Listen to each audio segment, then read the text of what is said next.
He was a retired accountant with no criminal record, and almost 24 hours after launching his attack, police still don't have a motive for Stephen Paddock's murderous rampage.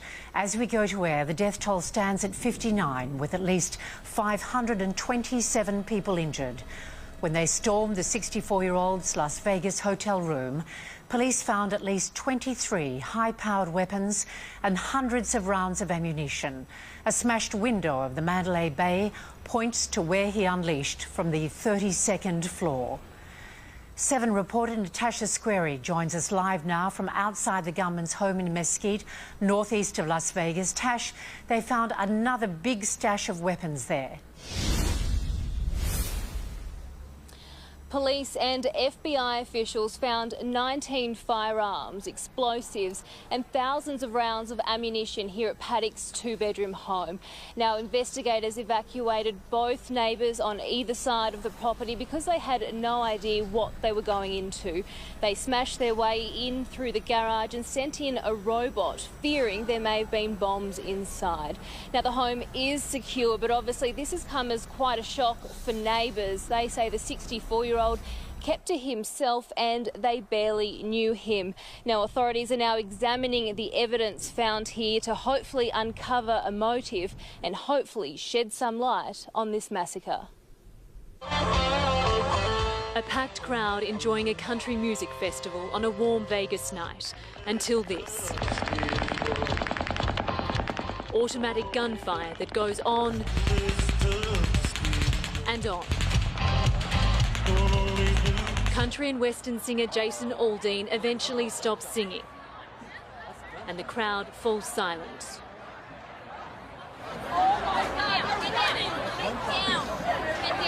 There's confusion and uncertainty. Some realise something is wrong. Many think it's fireworks, part of the concert. Then the gunman fires again. There is no doubt this time. Another gun nightmare in the United States. A man shooting from the 32nd floor of the Mandalay Bay Hotel. The 22,000 concert goers below had nowhere to hide.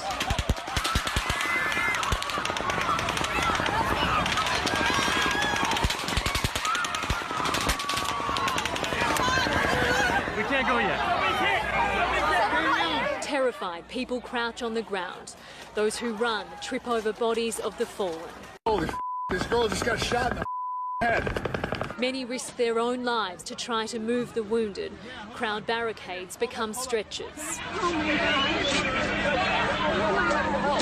I was sitting out here on the sidewalk, and all of a sudden there was I thought fireworks, and then I saw a window come out and glass shatter everywhere, and then 2 or 3 more windows came out, and then an open machine gun fire out that direction. We heard what we thought were fireworks, and it looked like smoke from Mandalay Bay, and then he kept performing, and then we heard it again, and they cut the music, and everyone said drop, and everyone dropped, and then everyone just got up and they said run, and everyone started stampeding and charging. We kind of panicked. The lady standing in front of me grabbed her side, and she said, "Oh my God, I've been shot," and she removed her hand and blood went everywhere. At that moment, we heard more shooting, so we all dropped to the ground. We all climbed on top of each other. Police closed the famous Las Vegas Strip as SWAT teams descended on the hotel.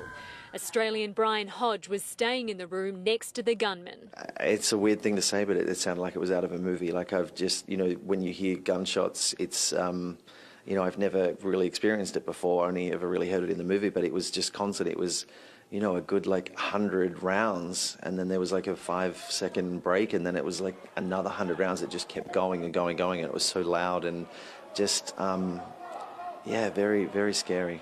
I kind of just pushed everybody into the elevator and just said, all right, everybody, let's get out. And I got my staff and we went straight under bushes in trees. Everybody kind of was dispersing everywhere, but because I, realized that the guy was up high, I was like, we need to be against the building and we need to hide and wait. And we did. We waited for 3.5 hours. This is the man responsible for America's worst shooting massacre, 64-year-old Nevada local Stephen Paddock. We have an active shooter. We have an active shooter inside. An agent radios in from outside the locked hotel room. Sit on the suspect's door. I need everybody in that hallway to be aware of it and get back. The SWAT team makes its move, detonating explosives to force the door. Breach, breach, breach. Zebra 20 has one suspect down inside the room. The former accountant had shot himself. Police find at least 10 high-powered rifles in the room. Outside, the footpath has become a temporary field hospital, the scale of the attack becoming clear. He brutally murdered more than 50 people and wounded hundreds more. President Trump today condemning the attack and preaching unity. It was an act of pure evil. In moments of tragedy and horror, America comes together as one, and it always has. The investigation is now turning to the gunman's past, where police have discovered links to the Gold Coast. It's where the shooter's partner, Mary Lou Danley, used to live. She had initially been named as a person of interest, but is now not believed to have been involved. We have located her out of the country. She was not with him when he checked in. Paddock used some of her ID to check into the hotel last week, where he spent 3 days looking out from the 32nd floor, plotting and planning this horrific act. In Las Vegas, Ashley Mullaney, 7 News.